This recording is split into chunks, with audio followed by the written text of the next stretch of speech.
November 25th. இன்னைக்கு ஏசப்பா உங்கள்கிட்ட சொல்கிறது என்னென்னா, அவரை விசுவாசிக்கிறவன் எவனோ அவன் வெட்கப்படுவதில்லை. நம்ம வாழ்க்கையில் நம்ம யாரை ரொம்ப அதிகமாக நம்புகிறோமோ அவங்களால தான் அதிகமாக காயப்படுவோம். சிலரை நம்பி சில விஷயம் சொல்லியிருப்போம், பண்ணியிருப்போம். பட் அவங்க அதை நமக்கு எகெயின்ஸ்டாக யூஸ் பண்ணி நம்மளை கேவலப்படுத்துவாங்க. நீங்கள் உங்கள் வாழ்க்கையில் நம்பின மனுஷங்க உங்களை கேவலப்படுத்தியிருக்கலாம். நீங்கள் நடக்கும்னு நம்பின காரியம் தோல்வியில் போய் முடிஞ்சிருக்கலாம். ஆனால் ஏசப்பா என்ன சொல்கிறாங்க தெரியுமா? அவரை விசுவாசிக்கிறவன் எவனோ அவன் வெட்கப்படுவதில்லை. ஆமாங்க, நீங்கள் உங்கள் வாழ்க்கையில் எவ்வளவு கீழே தாழ்த்தப்பட்டாலும் அவர் மேலே நீங்கள் வைத்திருக்கிற நம்பிக்கை ஒரு நாளும் வீணாகாது.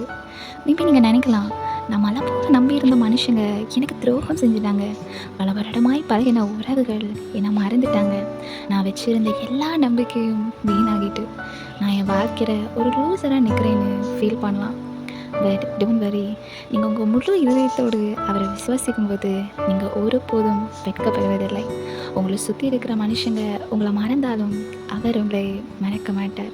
நீங்கள் விழுத அதே இடத்துல ஏசப்பா உங்கள் தலையை உயர்த்தி வைப்பார், உங்கள் கண்ணீரை சாட்சியாக மாற்றுவார். அதனால் இனி மனுஷங்களை இல்லை, தேவனை மட்டும் நம்புங்க. அவர் உங்களை கைவிடவே மாட்டார்.